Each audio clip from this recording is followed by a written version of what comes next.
Um, obviously this week I'm showing up to be one of the satellite guys telling me everything that's going on. This one is a little bit different. It has really less to do about any particular science that's conducted using a satellite measurement and more about how do you get from point A to point B in terms of building a mission and thinking about design space and trade space. So it's intended to be a little goofier and a little fun. And while it seems maybe you don't need to know this, you're young.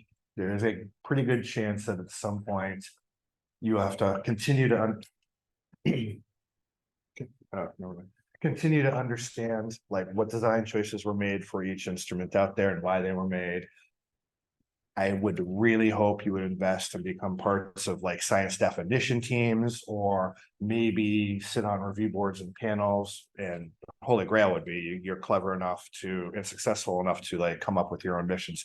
And this, I mean, it's a portable design space. I mean, whether you're building an aircraft instrument or something for the field, I mean, a lot of this, while framed in the satellite world, is applicable to you. I tell you right now, you cannot get everything you want under any circumstances anywhere. There's always going to be something you have to give up.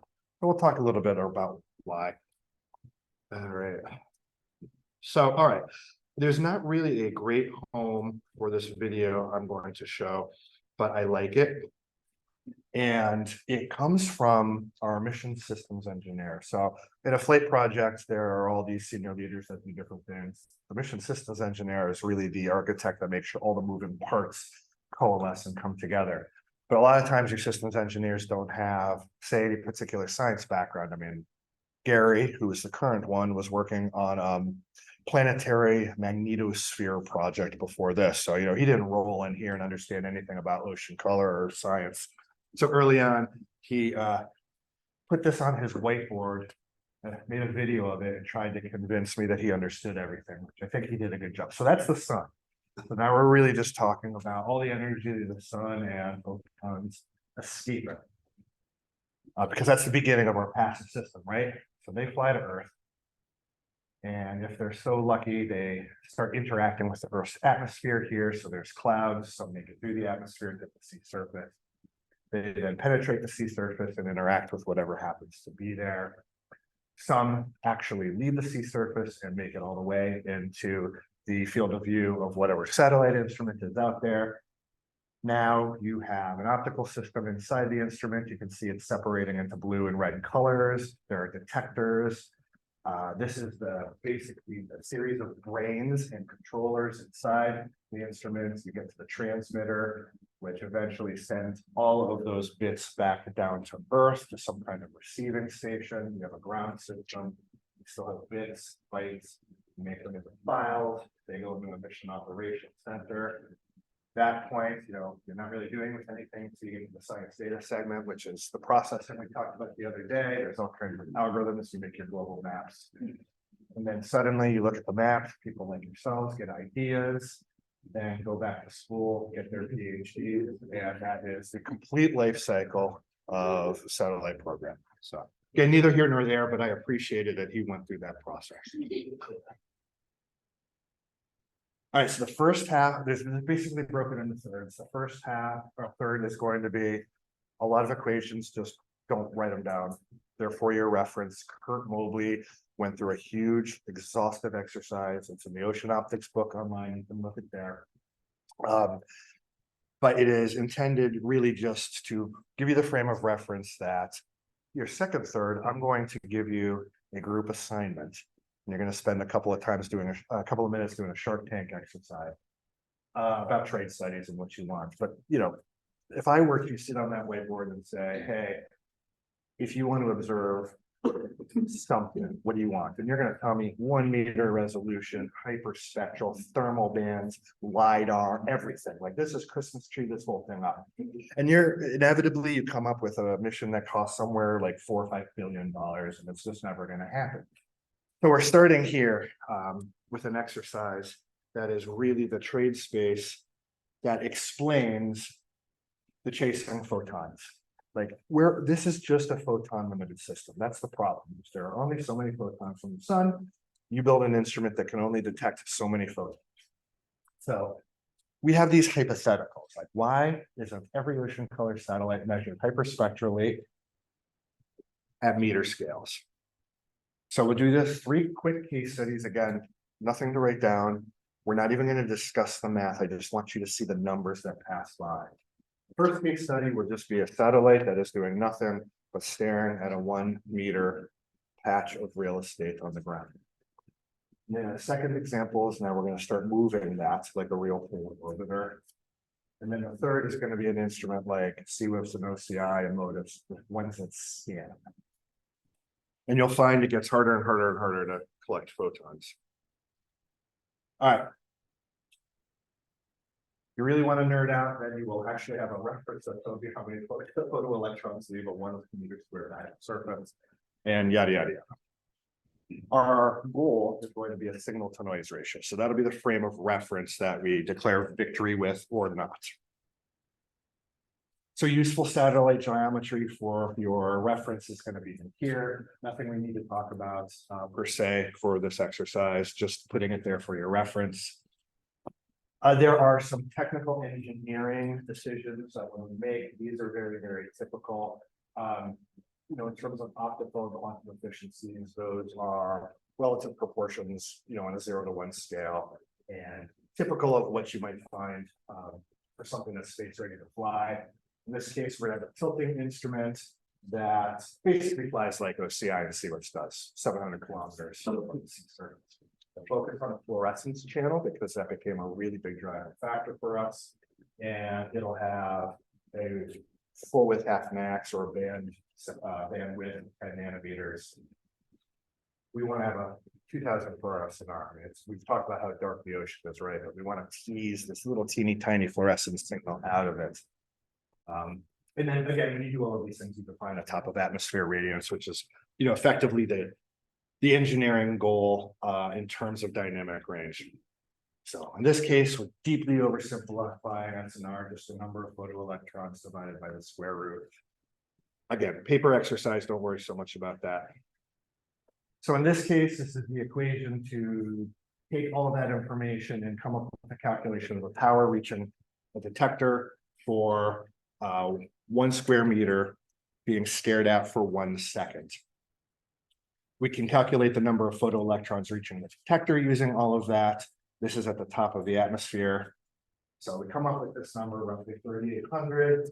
And then at this point, if you consider that the ocean's contributing roughly 5% of the signal, we're really only talking about 190 photons leaving that patch of real estate at the sea surface. So a really teeny tiny number there. That gives you an SNR, if you do all of the math, about 62. So we're nowhere near the target that we want of 2000 in this scenario. To get up to, say, a value of 1400, not even 2000, we need to be staring for 8 minutes. So just a frame of reference, again, takes a while to collect photons. But, you're not going to be able to sit still and stare for that. All right, so okay, that scenario is not going to work. And we know that we're not going to have a geostationary instrument that's staring like that anyway. So let's just get more realistic. Now we might have our satellite moving. We do some math to say we're going to go at this speed. So the integration time of actually staring is reduced from 1 second to a small fraction of the second. At this point now, you're not even collecting a full photon. So that's bad. The SNR is less than 1. That's really, really bad. That's a poison pill. You can't do anything with that. So this is where you start playing the games we were talking about the other day. Like if you can't do it at a meter, what can you do it at? So if we raise this to 1 square kilometer now, your integration time increases by 3 orders of magnitude, and the area by 6 orders of magnitude. You repeat all those calculations, and now you're like at 28 million photons. So you're in good business there. Your SNR is actually overperforming. So in this case, you might reduce your footprint until you come up with a sweet spot that actually makes sense.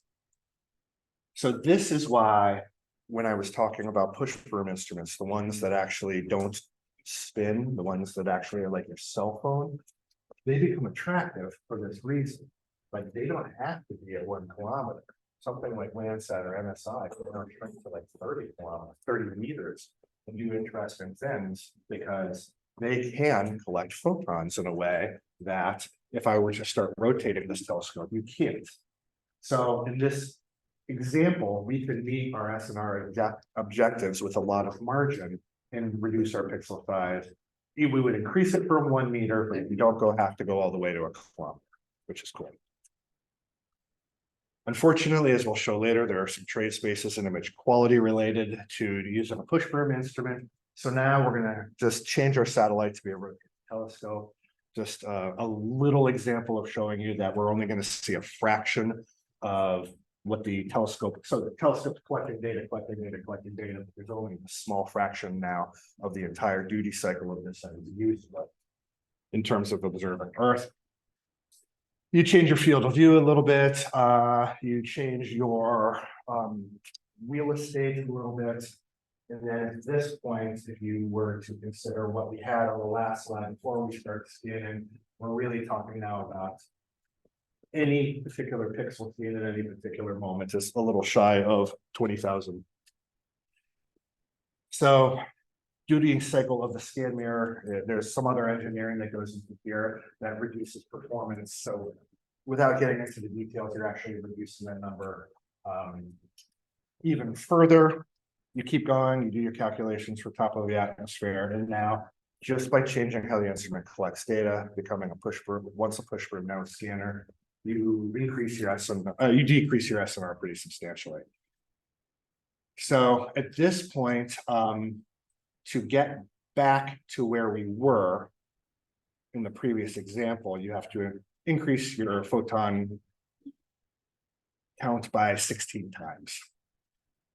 And so this comes back to like the PACE science definition team report, where we would get questions why all the pointy-headed scientists who put this together, when they said, hey, we have specs for our instruments, we have desired wavelengths, we know we can do 1 kilometer because we've done it before, suddenly have this band in the fluorescent region where it was just acknowledged you can't do it at 1 kilometer and get the SNR you want. And so they put in a requirement where we're going to do all of this math at 4 kilometers, which I just said. So again, just kind of a weird, messy thought exercise that's described in detail, but wanted to give you the sense that none of this comes for free. You're always giving something up in order to meet whatever science objective you actually have. And so take-home message is just simply, there are games you have to play no matter what you do. And we were able to overcome this with OCI and reduce it back down to a 1 kilometer footprint by playing some games with the engineering that was done with inside the instrument. So, okay, that's enough. This is boring. Let's get to the fun stuff. Your take-home messages, everything comes in different shapes and sizes. I've been saying all week that this is true. So how are you going to choose when you become super engineers and you want to build your own instruments with the build? So we're going to migrate into the Shark Tank exercise here. And this is the question for you that I want you to answer. So I'm going to ask you to break up into groups of 4 or 5 for about 10 minutes and come up with a design for this. But I'm not going to leave you hanging. I'm going to give you a menu of choices and you can decide what you want to do and then report out. But we're just saying coastal harmful algal blooms and all of the problems that you now know that accompany doing something close to land with urban aerosols and so forth. So here's the Shark Tank exercise, and I can't take full credit for this. Ivana, who you met in week 1, was deeply influential. And the goal is going to be to build your own mission. So at some point, find your own team members. I suggest like 4 groups. You can do what you want. Think about the assigned question. And then think about what kind of space-based observation you need to get to that. You have $100 to do this, 100 units to do this.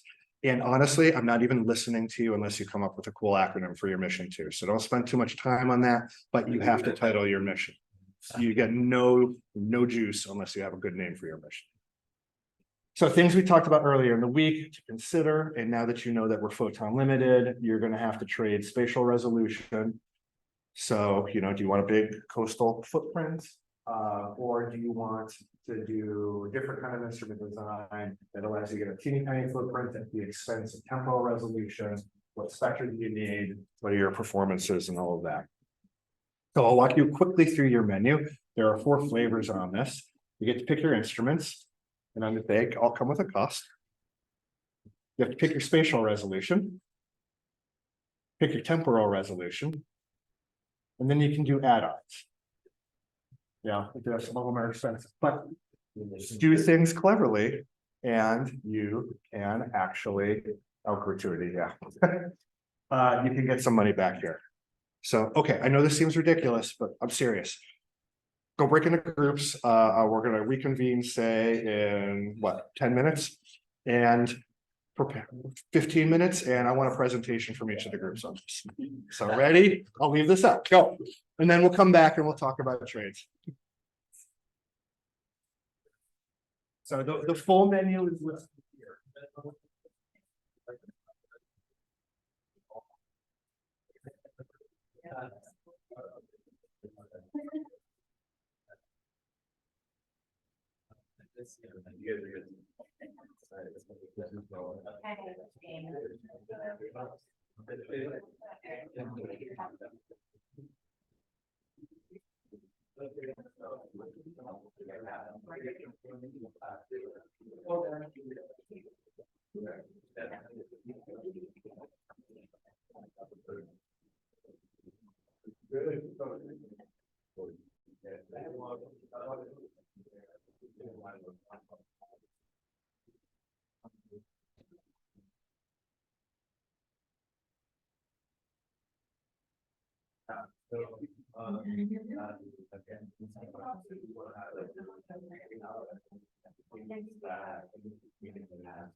But I mean, what does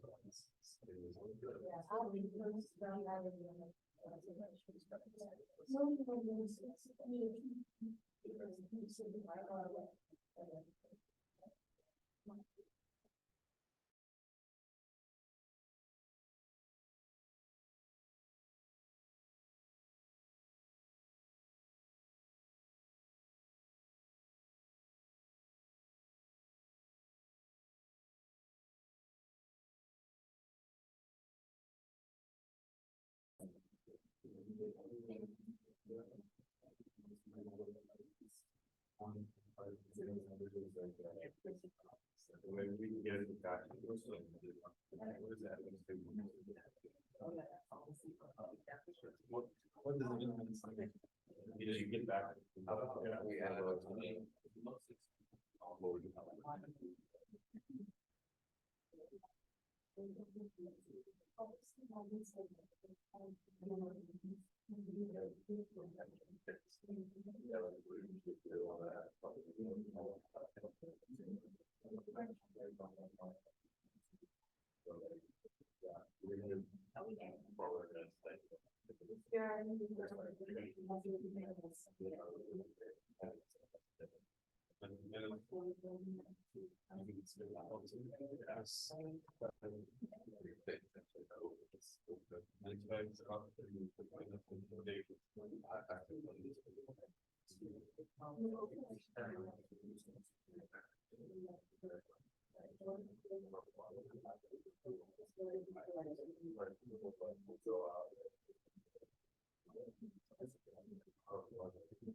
Yeah.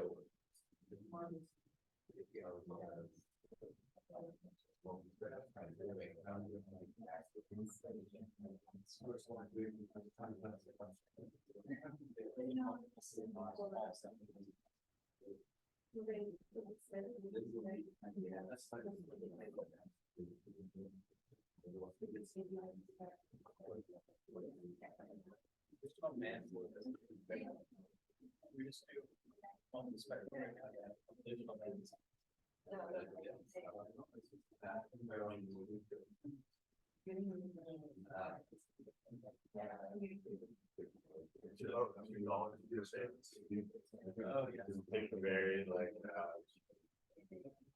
yeah, I think Maybe 5-inch.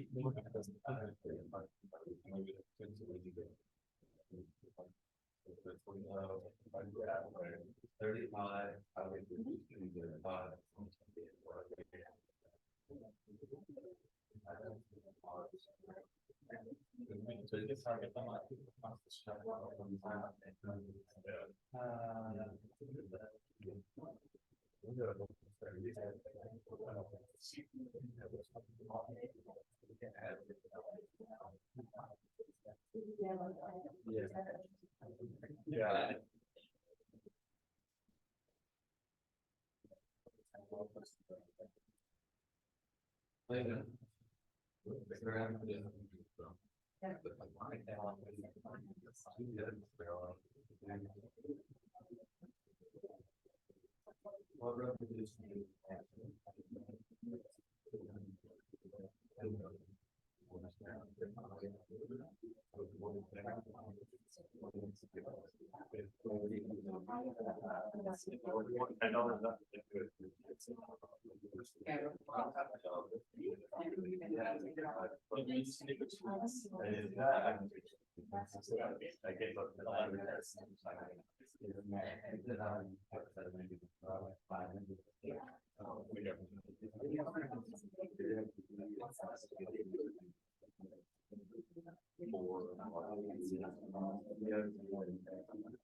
Close.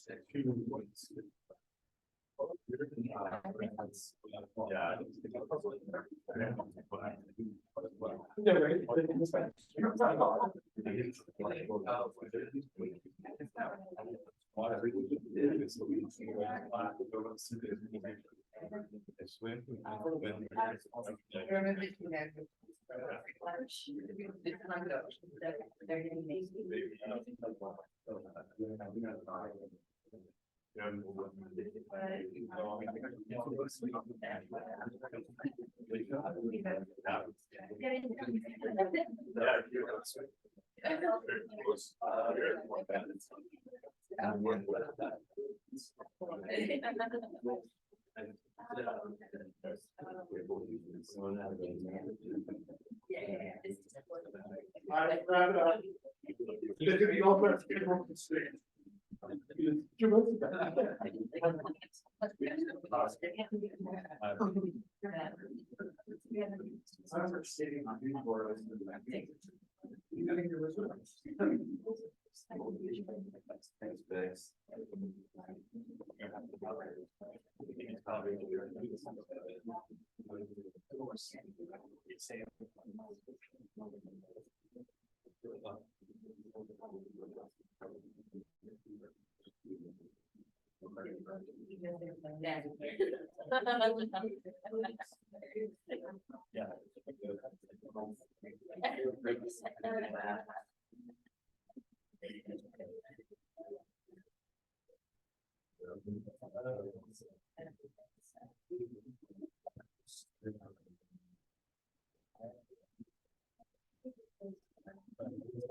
And we're gonna do these. Yeah.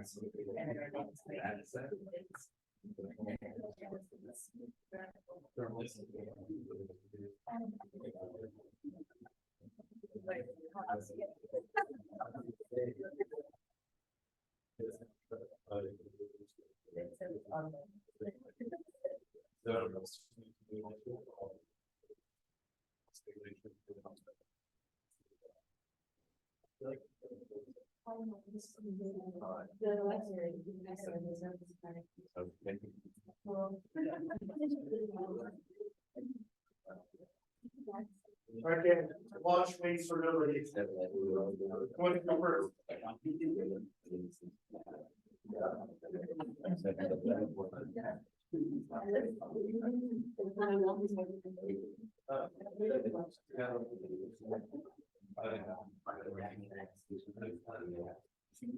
So if your schedule slips too much, you end up going to Congress. We're not going to do that. Your launch is ready. Who's up? Who wants to go first? I don't want to voluntold people. All right.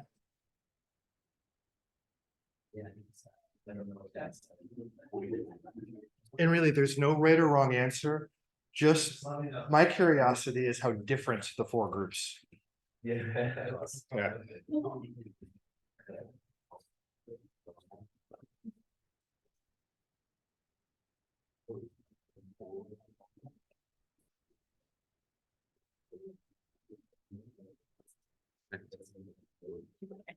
Yes.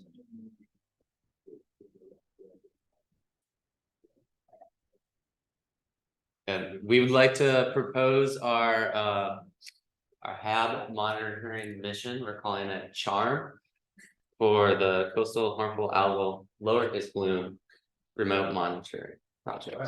Our proposal will have a multispectral radiometer with 10 bands, so that's $35. We just realized this gratuity on the left, so I think we may be over budget, but that's okay. The spatial resolution that we're going for is 1 kilometer. So that puts us at 35 plus 25, so $60. The temporal resolution that we're going for is daily for $25. So that puts us at 85. And then we also want additional angles for adjacency effects. And for atmospheric correction, that puts us at $89. And did we have anything else? Oh, the calibration for another $5. So that puts us at 94 plus the gratuity, which puts us slightly over budget, but it's expected. So you basically described a multi-angle modus. Yes. Yes, multi-angle modes. Well done. Thanks. So what do you think is for the problem of having those areas, the most under the voltage? What of all the parameters you described, do you think might be the least good perhaps in those environments? The resolution?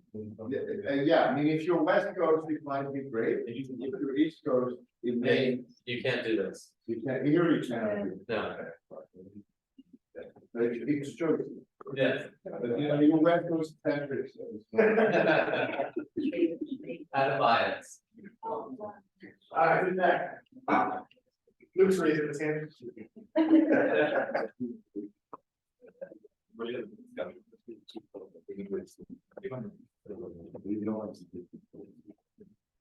Thanks, Shab, you're dynamite. Thanks, Shab. I like it. Funny. You could-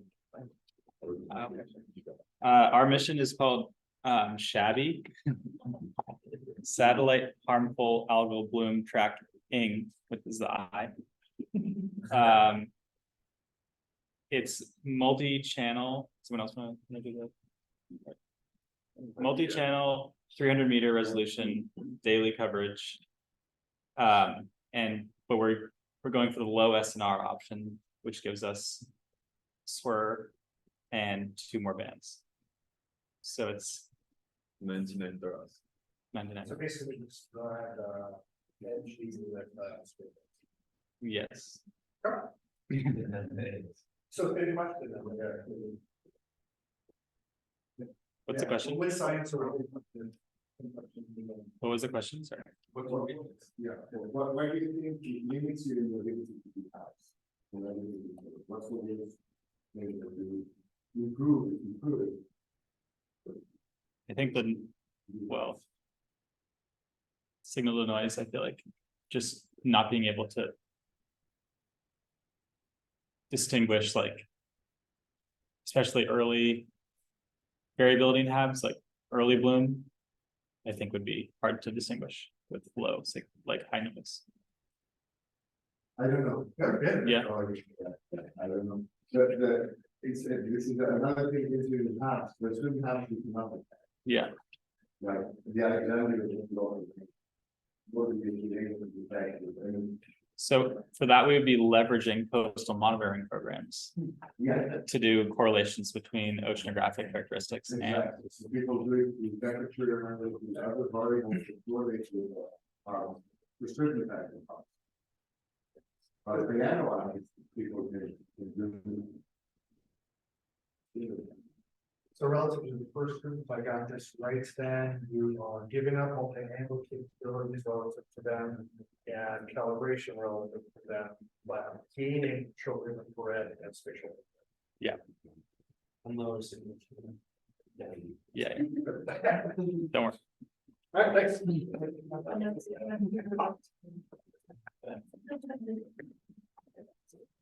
Now we're going to see how important that is. Your future mission to come with data to support your choices. Yeah.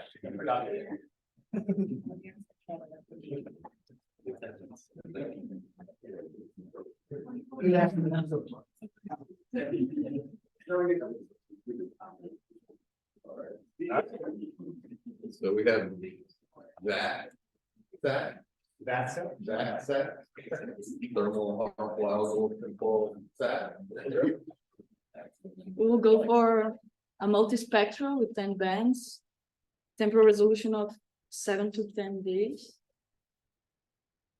special resolution of 300 meters, and an extra thermal band so that we can look at surface accumulation and also a driving factor so that we can predict. What was your spatial resolution again? Sorry. 300. 300 and 7 to 10 days. Yeah. To gain, or, gotcha, okay. Nobody's got understanding.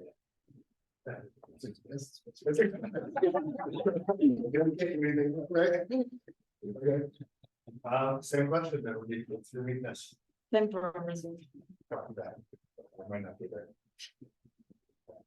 That's it. Yeah, I know we get big up on even that, but it's more like, we're working. Our headquarters is all. So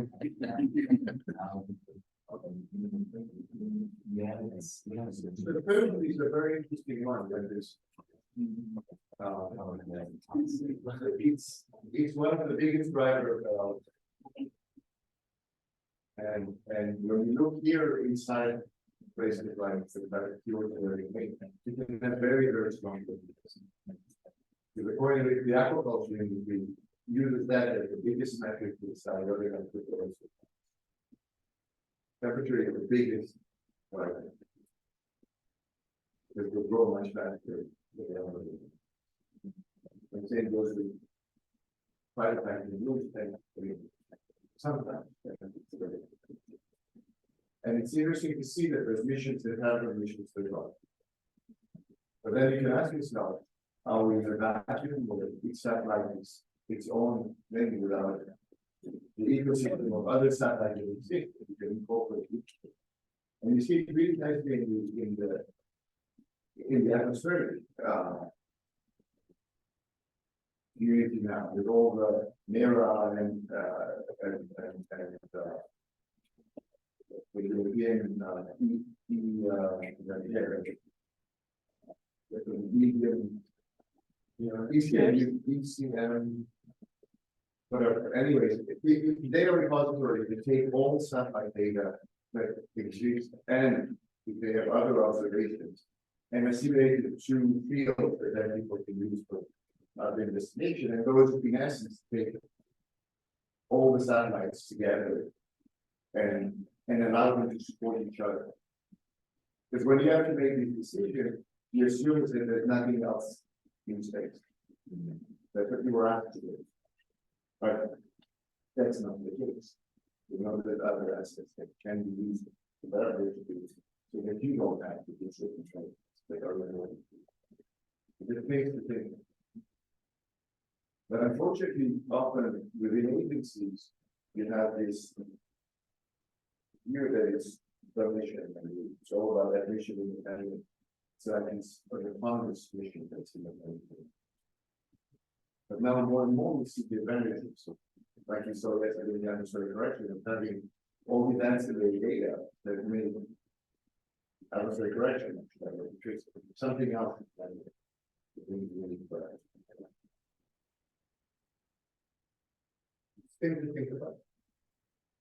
It should be much more collaborative internationally. There used to be this concept of virtual constellation, where people thought you don't have to be nationalistic in terms of missions. You all play nice in the sandbox, and as long as there's a European mission doing what we want to do, we can do something else and vice versa. And that does not seem to be the case in terms of how agencies think. And so might have surplus of certain satellites and less of other things we might have. Because of national boundaries and everything, obviously the science said that. Hopefully, your generation will be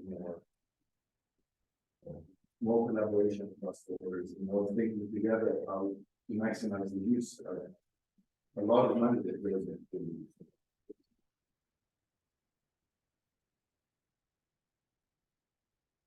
Last but not least.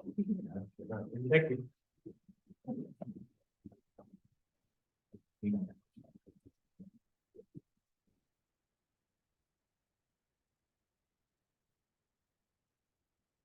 Okay, so our satellite's called Baby, Bad Algal Bloom Indicator. And we're gonna choose the multispectral radiometer, 3 bands. Yeah. We kept in mind the gratuity when doing this. Our budget is $84. And we want high spectral resolution, so 300 meter, and multiple times a day, so 20, so we're at $85. So we can have a bake sale for the extra $1, but at least we have money to go.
Where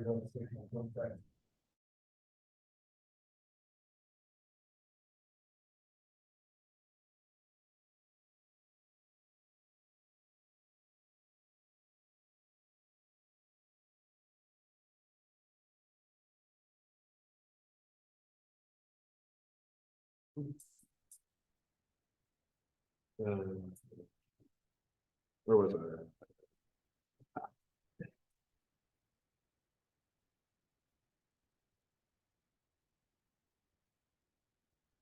Blah, blah, blah, blah, blah. Instruments, combining all of them gets untenable. We couldn't afford thermal. I mean, we just, like Emmanuel was saying, for pace, had to say, viewers will always have thermal. There's congressional mandate, so a Landsat. So that's what we use. We just can't, it's putting a whole nother instrument on the system. There are a lot of engineers I worked with that would have had a lot better time had we told them not to do shortwave infrared. But if you don't do shortwave infrared, ocean color is hard on the coast, and we lose our aerosol and clouds communities, and they're critical to, you know, push the ball down the field. Wavelengths, all of that. So hopefully the context of this, which I showed you the other day, makes a little bit more sense and why everything is a little bit different. But these are satellites that which they can go to the interior. Not every country may be available. There's a whole other group of satellites that are private here. And we began playing with planets, which are you know 3.5 and 5 meter resolution. These are hundreds of satellites we call it. And for certain processes, they're amazing. And as a researcher, you can have access to the data free for a limited amount of it. If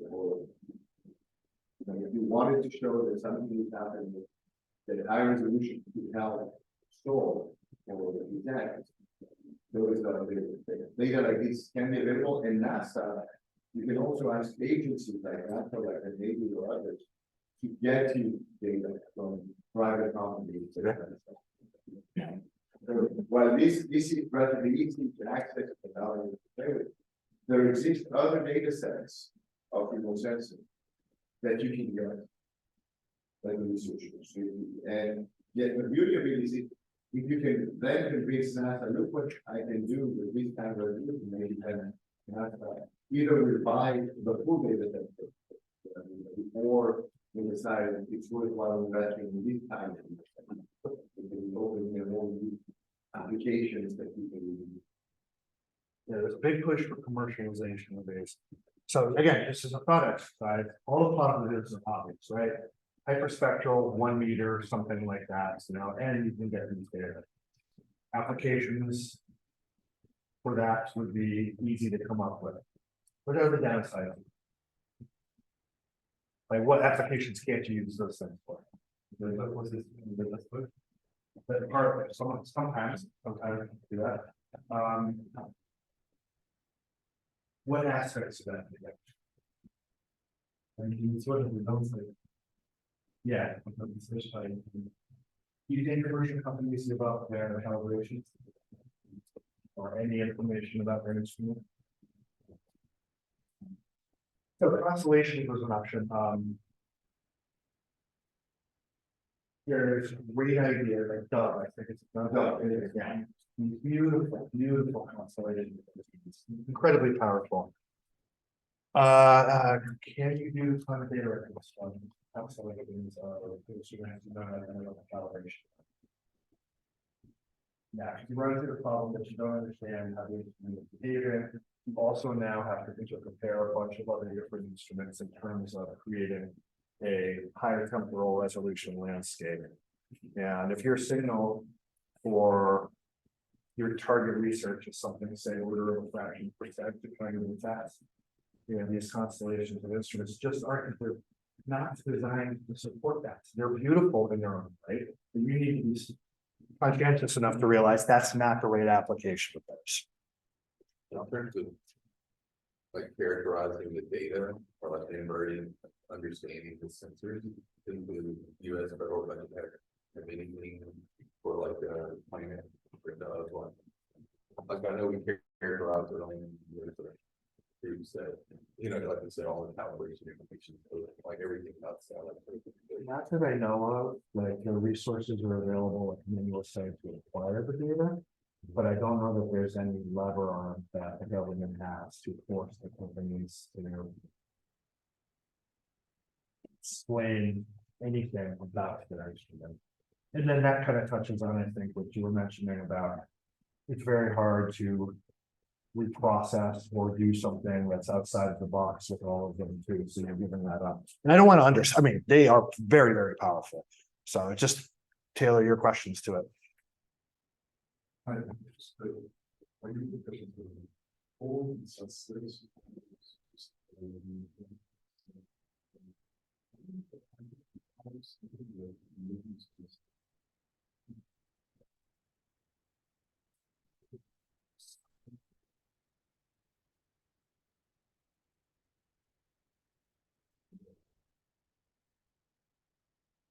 But all these stands to be passing. What is the need? And also all the service of the and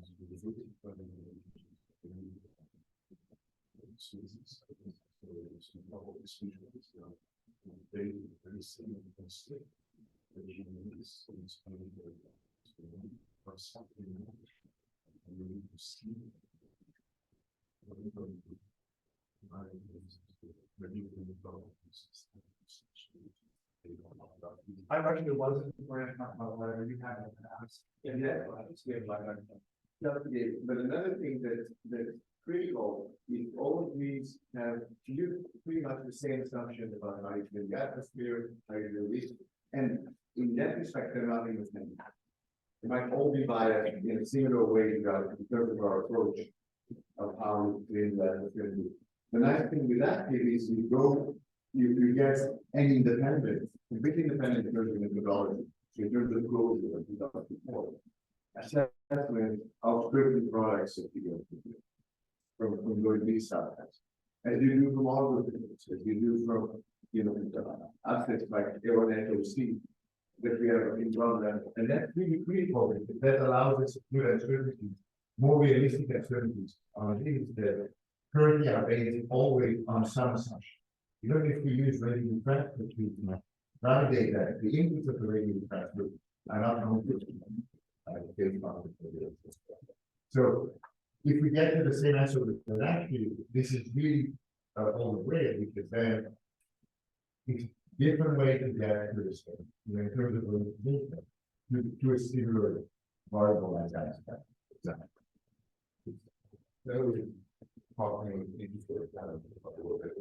Is there anything in the word for ability?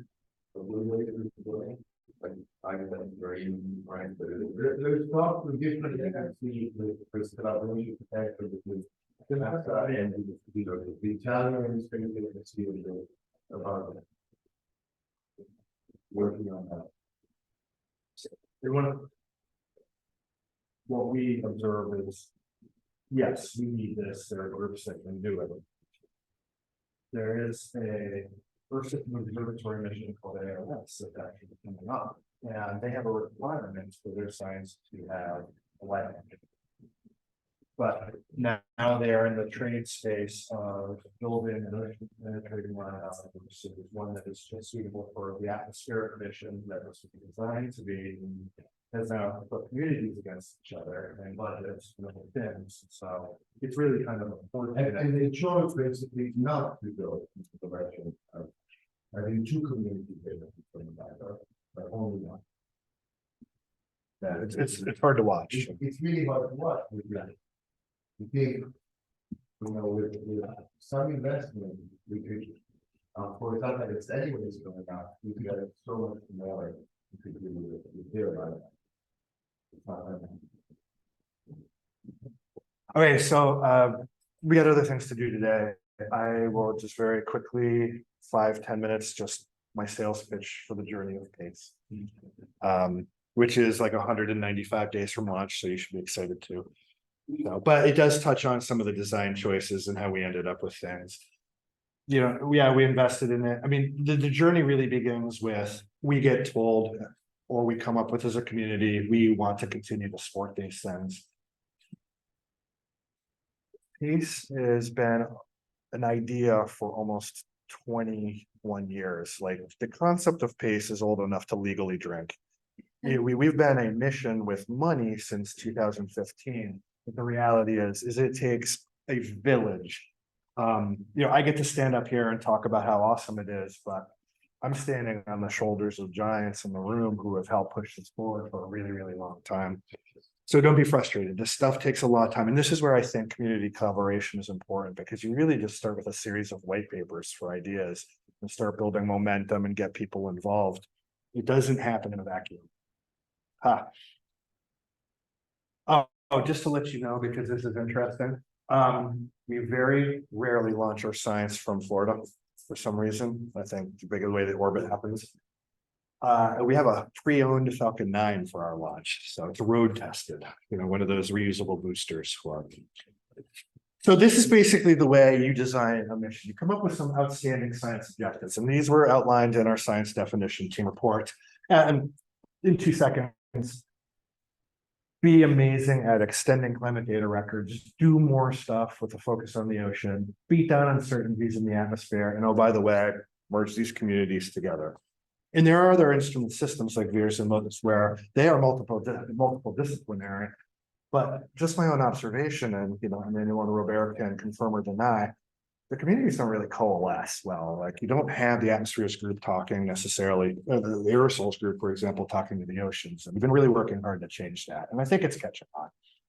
But nevertheless, you know, we're standing on the legacies of CWIS, MODIS, and VIRS, and all of that. So when you first start thinking about what you need to do to get better, you have to start thinking about what you really suck at.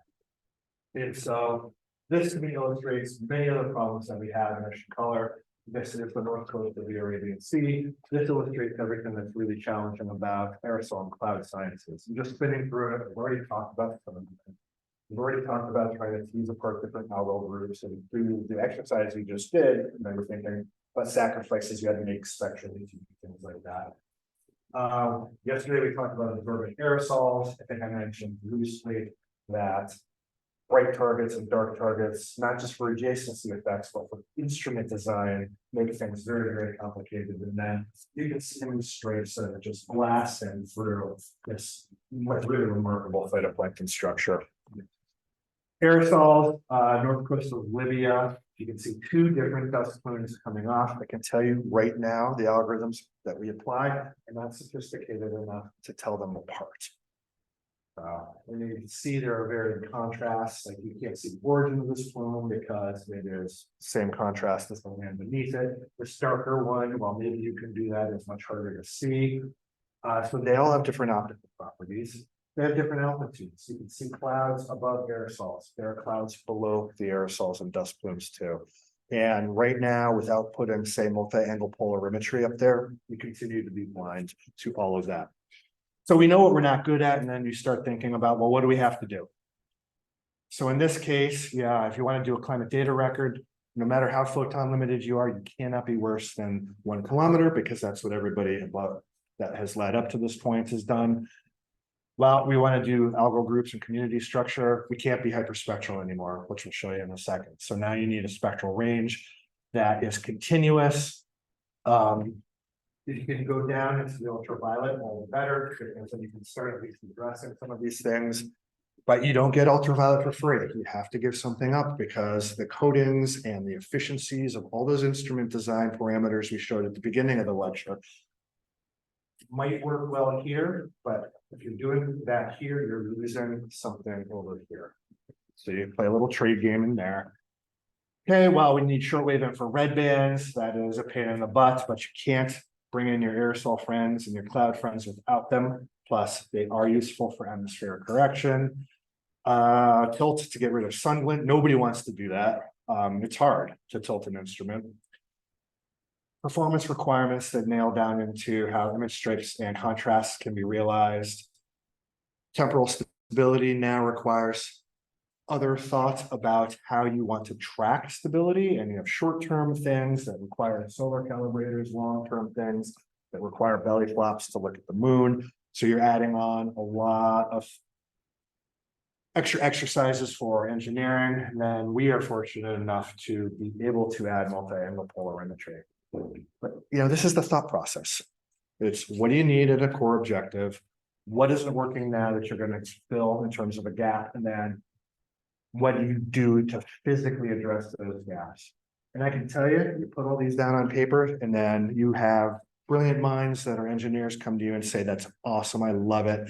Einstein said you can't do that. You have defined something that breaks physical principles. So it's humbling. Anyway, Pace did it. I think you know enough about it. It's a hyperspectral instrument. It's got shortwave infrared. It's beautiful. But what challenges did we have in getting to that point? These are all things that I have mentioned, but not shown you physically what the problems are. We already did atmospheric correction ad nauseum yesterday. A couple other things just to spin through fast. You already saw this. I didn't quantify. So that's, sorry, Tilt, I'm going fast so you can get a coffee. You've seen all this already. Well, there was actually a long engineering exercise to define what does tilt mean. I mean, our level 1 requirement basically said, you have to avoid sunblend. Engineering goes, well, how do we translate that into something I can test? And so exercises here about, well, what does the tilt angle have to be? And how fast does the tilt have to happen? You translate actually into a coverage loss. So we ended up doing a lot of thought exercises saying, all right, an acceptable loss of coverage is roughly 7%. Looked at all data, looked at CWIS and CZCS, and came up with 7% as our target. And then at this point, now you start finding sweet spots. Like, okay, if I have a 20-degree tilt, I need to be able to complete fore to aft, so 40 degrees in 60 seconds or less. Awesome. It's a 350 kilogram instrument. It's a really heavy mass if you suddenly tilt. By the way, it's got a rotating telescope perpendicular to the line of flight. So the center of gravity is all over the place. So, now I find myself saying, well, we know what we need to build, and going to program management saying, you have to figure this out. And they're like, no, we're going to give this up. And then you start fighting, but science is the customer, and sometimes win, and you win because you start pointing out things like this. Physically, how much data will I lose if I don't tilt? And so this is an example for the summer solstice, because of course the sun and the earth are changing in terms of where the subsolar point is. All right, if we don't tilt relative to say a 30-second tilt, we would lose every 2 days 17 million square kilometers of ocean. Okay, nobody knows what that means until you say it, and it's like, that's the size of South America. And then suddenly there's a click. Oh, yeah, that's a lot of real estate. We should recover that, because you follow it up going, where does tilt need to happen? If you go back here, it's kind of at the equator. I think there's something called El Nino that happens at the equator too, and that's probably something we should pay attention to. There's probably some fisheries in there as well. All to say, come with good arguments. And of course, these numbers change too. This one's really alarming. Your data loss funds like almost 30% in a different time of year. All right, I've been on the soapbox about push through versus scanner a lot now. Brilliant paper by Schwanman, who's about 10 years old. This visually should hopefully illustrate the difference between the push through and the same piece of push through, the same CWIS, which has one time detector. So there's no straightening, and then you can see the block. This is Maris, brilliant instrument for another purpose. You can see the spectral because it's unique. I mentioned there are multiple cameras to increase the slot width. I can tell you that's not a geophysical line in the ocean, but it is what it is. If you want single science pixels, which nope. If you want smaller science pixels, you have to go on this road. But if you do that, it's not just that Maris had this problem. This is a HICO image, which is another push room. This is a multiple detector. Vera's image, you saw examples of this with Modus, is that when you don't have one detector in ocean color, which is dark, you will get a stripe. There is no way around it unless you have supersonic detectors that don't exist yet. Maybe this is good enough. Maybe it's not, but. You can do these studies to see, well, how much noise would this impart on my system and can I tolerate that? So this is just a little math exercise that one of our group members did to say we want to simulate a push broom instrument versus a scanning instrument to codify the design choice we're making for the ocean color instrument. And basically, we just created a field that was, some homogeneity, some not, of course, theoretical piece of ocean. That would mimic no noise system like a smoke detector. I mean, there's some noise, which is like some scary, get it a little bit. And then noise enough like a push broom might be. That transect, which is the red line manifested to a water leader reflectance of 440 nanometers from left to right, that might look like this. In a scanning system where the push broom that would have additional variability, and what that manifests to into a water leading signal, you can see that the error bars around this just start to increase. So you can actually play games where you simulate the noise for all of this, and maybe this is okay. It might be perfectly legit, perfectly reasonable, but it's one of those things that you just have to accept if you pick one versus the other. And we've mentioned this 3 or 4 times, so let's move on. In terms of hyperspectral, I don't think this audience needs to be sold. This is just kind of how we've done it in the past. Our heritage instruments have bands that are intelligently chosen, like multispectral. If you do something continuous, then you can start seeing part of the spectrum that has more information that you're blind to right now. The way I usually share this is to talk about some of my dissertation, which was in the Northern Arabian Sea, where there is a massive ecosystem shift happening in terms of, heterotrophic, mixotrophic, not polluted, is out diatoms, it's changing fisheries, yada, yada, yada. The punchline is, if you're using the spectrum to tell these apart with a 5 wavelength system, there's only really one unique piece of information, whereas if you move to a hyperspectral signal, suddenly there are places that provide new useful information. Okay, my turn's almost up. You end up with a beautiful instrument like OCI, you tack on 2 polarimeters, and then suddenly you can actually see what the realization of the instrument is like. All that said, Case will provide you this, where it will provide you this, and this is really beautiful. You will look at stripes, tiny footprints. For context, this is a Landsat image with the grid size of MODIS put over it. So I want to kind of retreat and just say these fine seal features we're totally blind to with an instrument like OCI. So they're really, really beautiful. There's a lot of things that can be done with that. This is a little bit of hodgepodge. And then good luck. I mean, my best wishes for all of you in pursuing these kinds of dreams. Final thoughts, just to follow up with something that we didn't get to in the CDAS or the data processing lab when we were talking about choices and temporal resolution. Be conscientious about the use of data. This is a level 2 image in the Northern Arabian Sea. This is a non-diluted balloon. It's very filamentous, has a lot of hydrography going on. It's level 2, that's a native satellite coordinate system.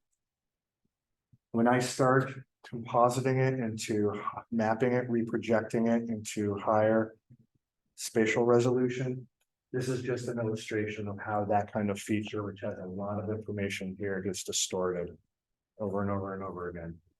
But sometimes you need to do this to fill gaps. If you do it in temporal space, you have level 2 here, plus or minus 1 day, plus or minus a week, this would be the equivalent of a month late. There's no information left about the original bloom. So just take care. Any questions on this? Again, I threw it in just as a follow-up since I knew I had material and we talked about this, but in the processing lab, really didn't get to a real world example. Vertical resolution matters too. This is a fake profile from hydrolite of a hypothetical phytoplankton bloom. This is relevant when you run matchups.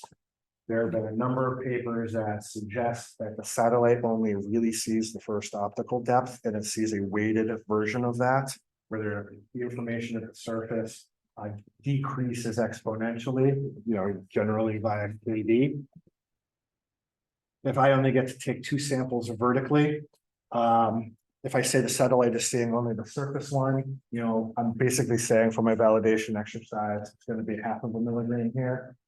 If I want to take the average of those 2 and say that's what the satellite sees, it's going to be about 1.25 milligrams per cubic meter. So what the satellite is actually seeing is somewhere in between. So how you treat your field data also matters when you do matchups.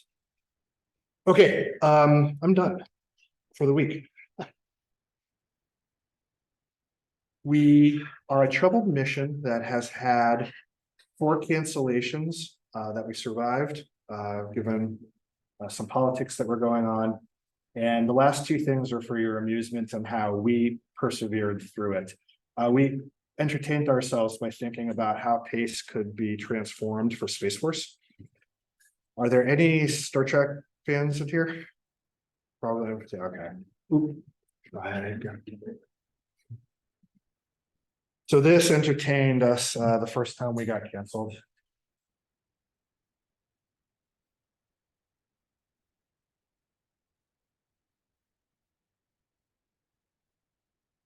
That's a Klingon warship. All right, so then canceled, you also have things like COVID that come in that are a pain in the butt. Then we're all at home. This, you know how everybody just started baking? That's nerds were no different. And we started, like, my colleagues started sending our headquarter friends pictures, and then we started competing, like who had better baked goods. And then that went to ESA, and then there became quite a little Twitter exchange about the different agencies baking better than each other. This was my attempt at bridging that gap. It's just a galette, but anyway, nevertheless, it found its way online, and I made a little pastry satellite there that I got ESA's ESA's attention. Anyway, the idea is purpose of classes like this is these are your new, you are all now your best allies and best collaborators.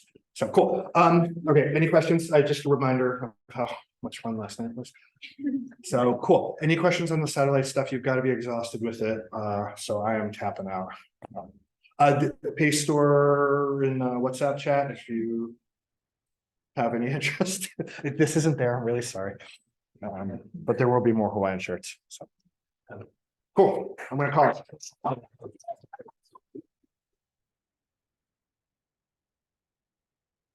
And I'm here the rest of the day, so it's been lovely getting to know you all. Just come ask questions if there's anything I can help with.